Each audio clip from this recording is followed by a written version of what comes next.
Okay, we're going to talk about something really quick that's very simple. It's called pulse width modulation. When you drive a DC motor, if you drive the DC motor at a varying voltage, you can actually increase or decrease the speed. The higher the voltage, the higher the speed.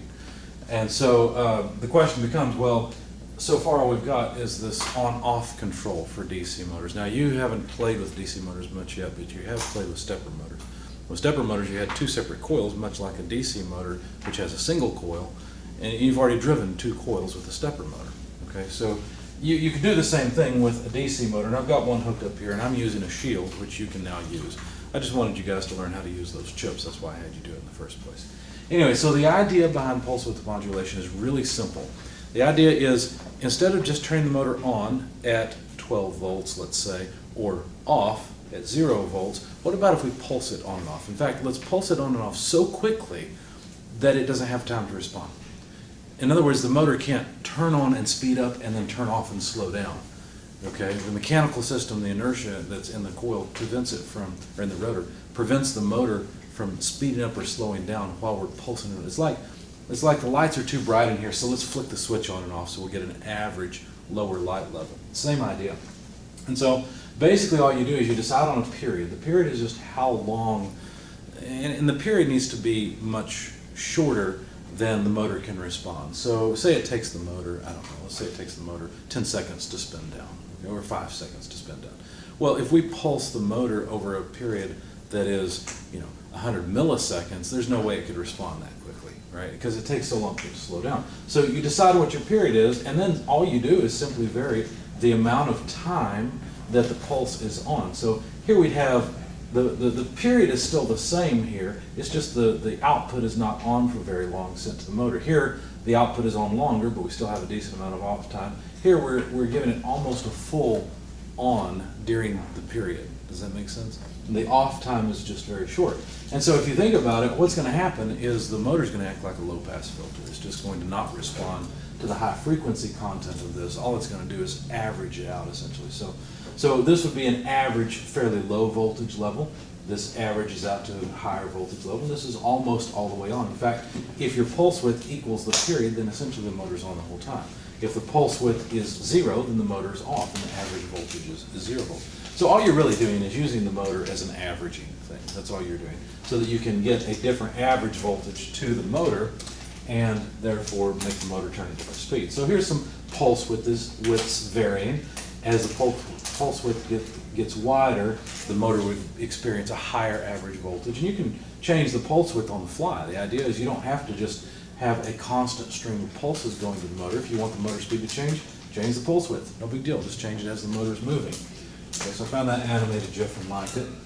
So essentially what you can do is generate an analog signal, basically, by controlling, see that the period's the same, but you're controlling how long the pulse is on. You see the pulse is getting lower and lower in width, and so the average voltage is decreasing, and you can basically make an analog output this way. So you don't have to drive a motor, you can drive an LED. There's an LED whose intensity is proportional to the pulse width. Now remember, these pulses will be flying by very quickly, okay? You'd have, you could do this at, say, 250 hertz would be a reasonable speed. Now the interesting thing, and a lot of times pulse width modulation occurs at even higher frequencies than that. Quite frequently, I was trying to see how much time I had on the video, we're still okay. Most of the time, the pulse width period ends up generating a frequency that's in the audible range, so you'll actually hear it. You guys remember the stepper motors that we saw? You know why those stepper motors could sing for us?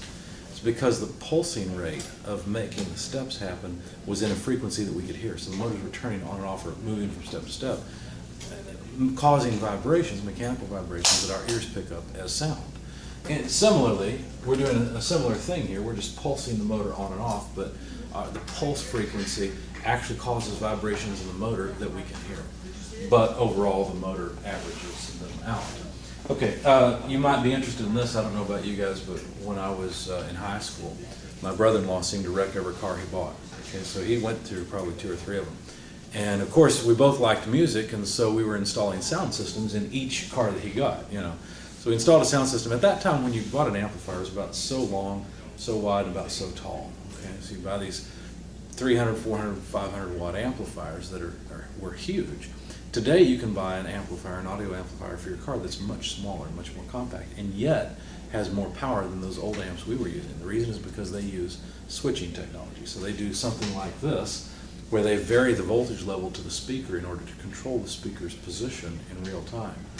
And typically those amps will switch, their pulse width modulated frequency will switch in the ultrasonic range. So, you know, the hundreds of thousands or 50,000s of kilohertz, not of kilohertz, but 50 kilohertz to about 300 kilohertz is the switching frequency for those.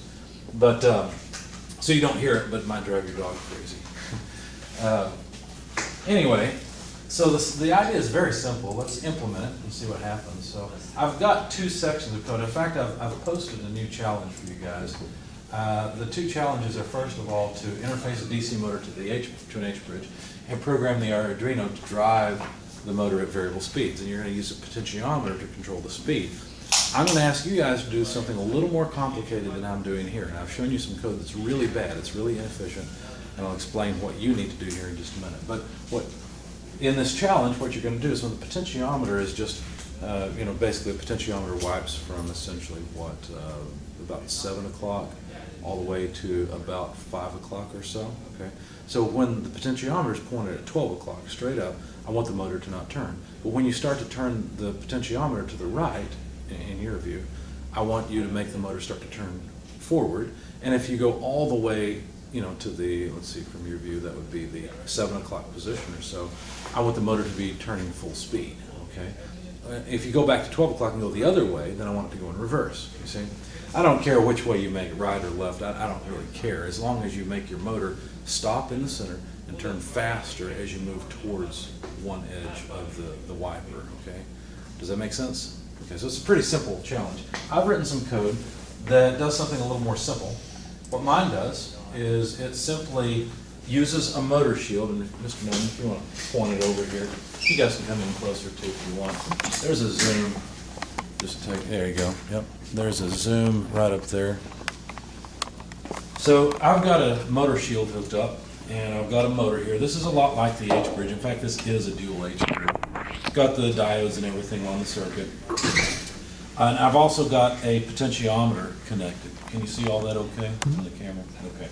So this potentiometer is providing an analog input, and then what I'm going to do is use this H-bridge to pulse the enable pin on this motor to turn it on and off. Okay, so if you look at my code, it's pretty straightforward. I've got a bunch of defines here so I can name things logically, and then I've got some variables here. And let's start off with the code. Let me uncomment the code that's my custom code, and then I'll show you the right way to do it.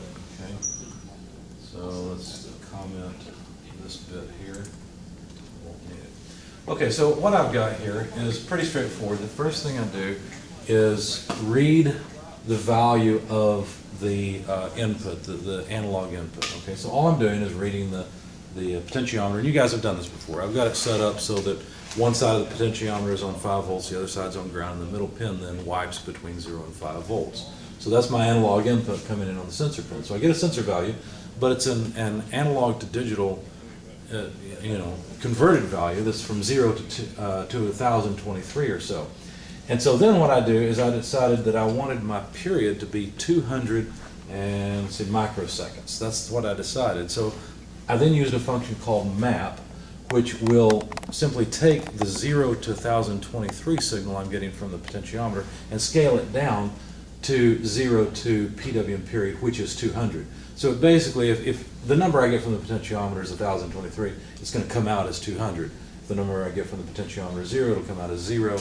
And of course, if it's halfway, 512, then what would the PWM period come out to be? It would come out to be 100, halfway between 0 and 200, see? So, and I think I just realized what's wrong. I've misnamed it.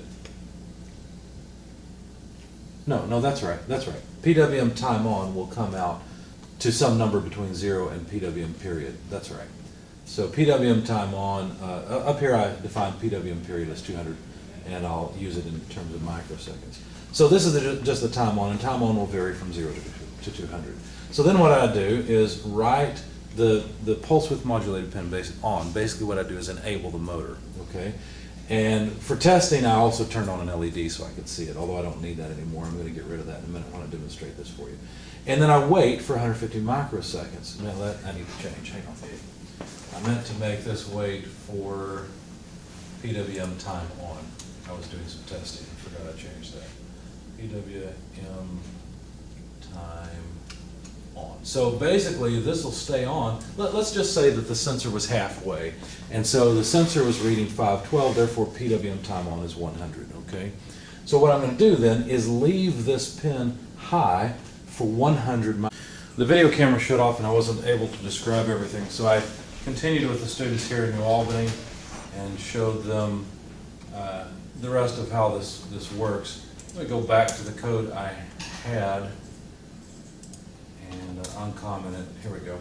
All right, so essentially what I've got is a section of code that reads the potentiometer and then maps that value. In other words, takes the sensor read, which will be from 0 to 1023, and maps it to a number from 0 to the pulse width modulated period, which I changed. I don't know if I had this on the previous video or not, but I changed it to 500. So the period of the pulse width modulated signal is going to be 500 microseconds. And so, for example, if you get a value, say the potentiometer is turned all the way to 0, then you would get an output value of 0. In other words, the pulse width would be 0, so there'd be no on time. On the other hand, if the sensor is, say, halfway in between, in the middle, then it's going to be giving us a signal of 512, which is about half of the way between 0 and 1023. And so PWM period being 500, well, 0 to 500, halfway in between there is 250. So what would happen then is the PWM time on will determine how long the output pin is high. So here's how it works. As soon as we've mapped the value and we've calculated how long the pulse should be on, what happens is we turn on the pin that represents enabling the motor. So current will start to flow to the motor. And then what will happen is we'll delay for however much time that pulse should be on. So in our previous calculation example, it goes from 0 to 500. We said if the potentiometer is halfway in the middle, then the number would be 250. So we would delay for 250 microseconds. Okay, so if we delay for 250 microseconds, then go and turn the pin off, so stop the current flow to the motor.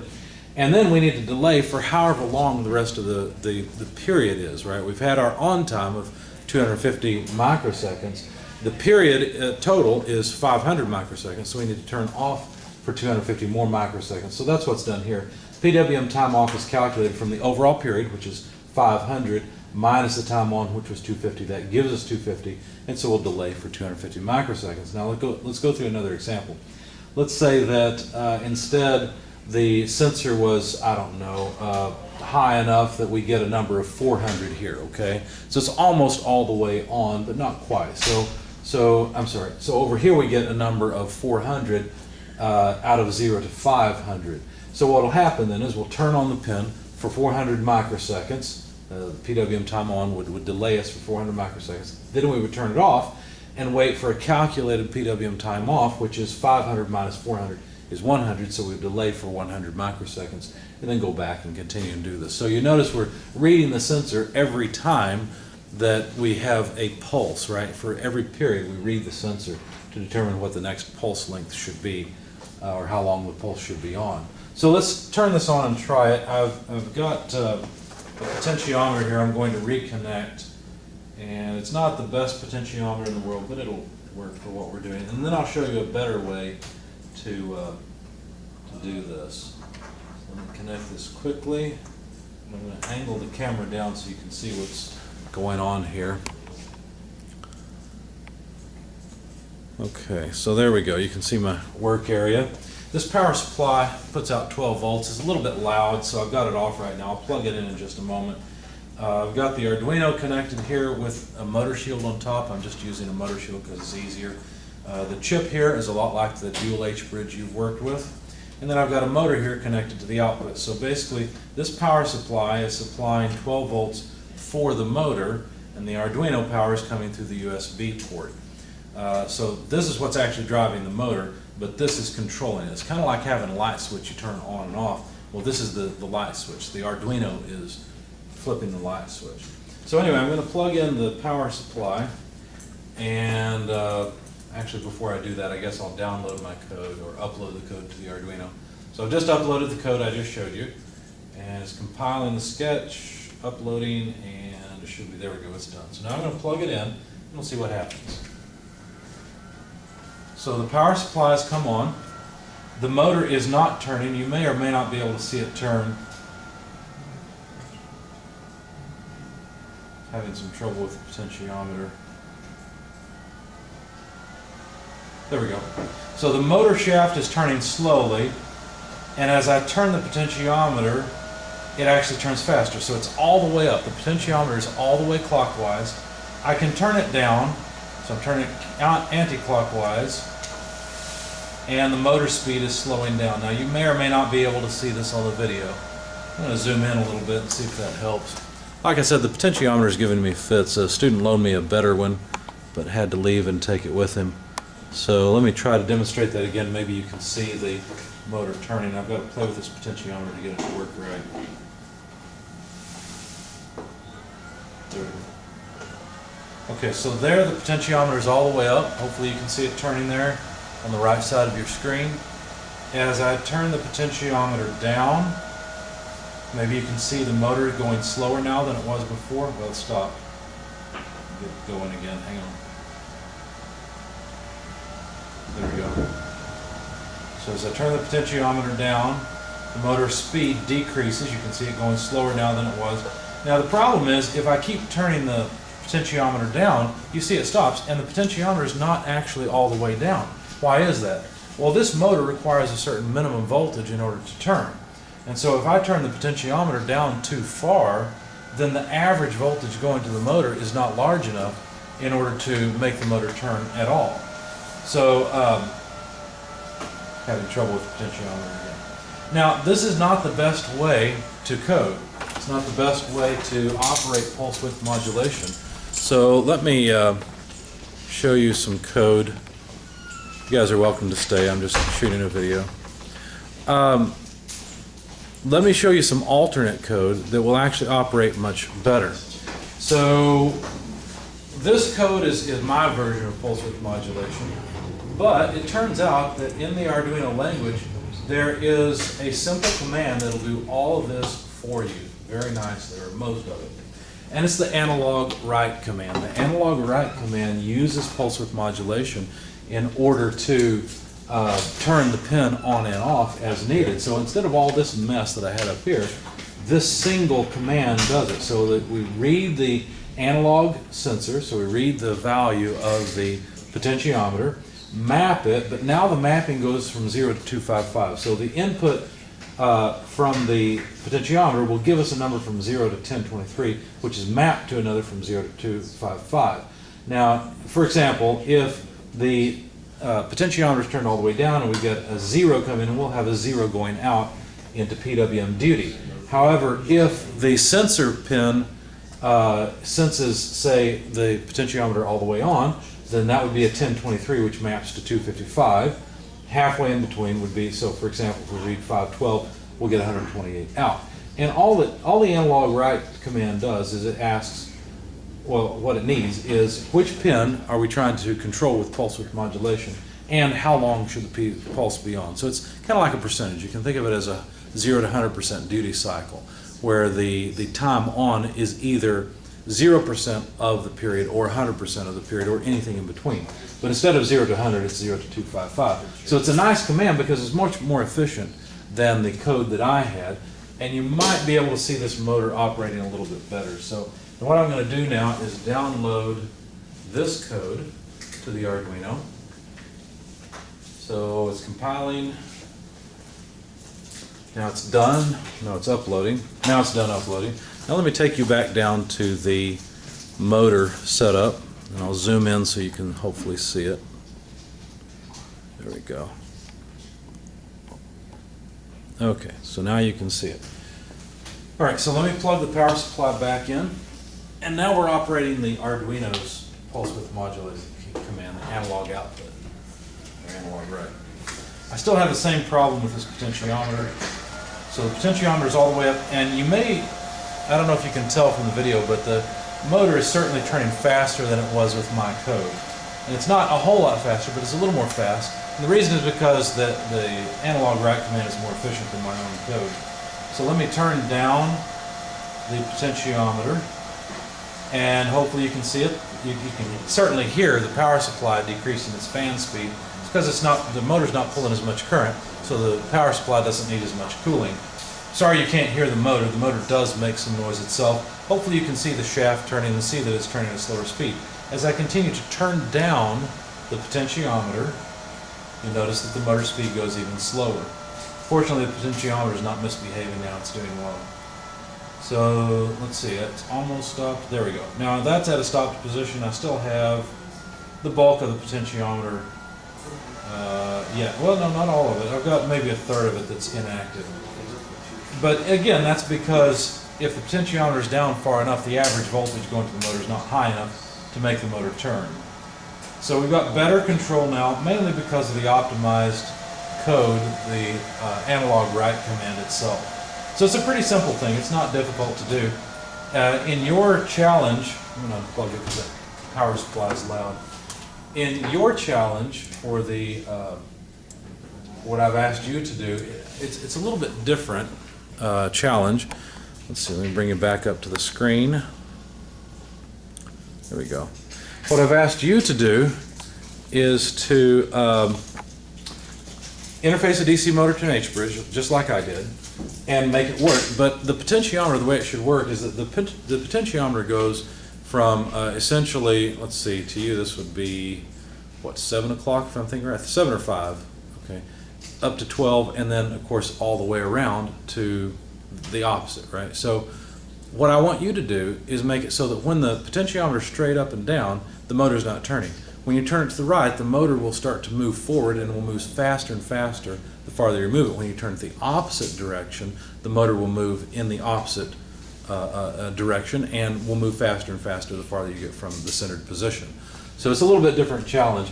And the reason I'm asking you to do that is because you have to find the minimum voltage to the motor to make it work. And you have to kind of cut that out of the middle so that the motor will operate to the positive side and the negative side. You don't have to turn the potentiometer too far. Also, you'll have a little bit of challenging with the mapping because you've got to use some logic to determine, given the value of the potentiometer reading, should we be moving forward or reverse? Of course, that's fairly easy to figure out, but it's a little bit more complicated than the code I showed you. So that's your challenge. That's how pulse width modulation works. It's a simple idea. It's kind of neat. The basic thing that makes it work is the fact that the motor itself cannot respond to the frequency of the pulses, so it acts as a low-pass filter. The problem I had earlier where I couldn't get the motor to turn at all was due to the fact that the period I chose was much too short. See, so what we're trying to do is get the mechanical side of the motor to smooth out and act as an averaging filter. What had happened is I was turning the coil on and off so fast that the inductance of the coil in the motor was preventing any current flow. So I couldn't get the motor to turn at all unless I just left it on. So anyway, you do have to play with the period a little bit, and the period that's used in the analog right command is such that it makes most DC motors be able to work. By the way, you can also hook this up to an LED and change the intensity of the LED, which is interesting as well. So that's it.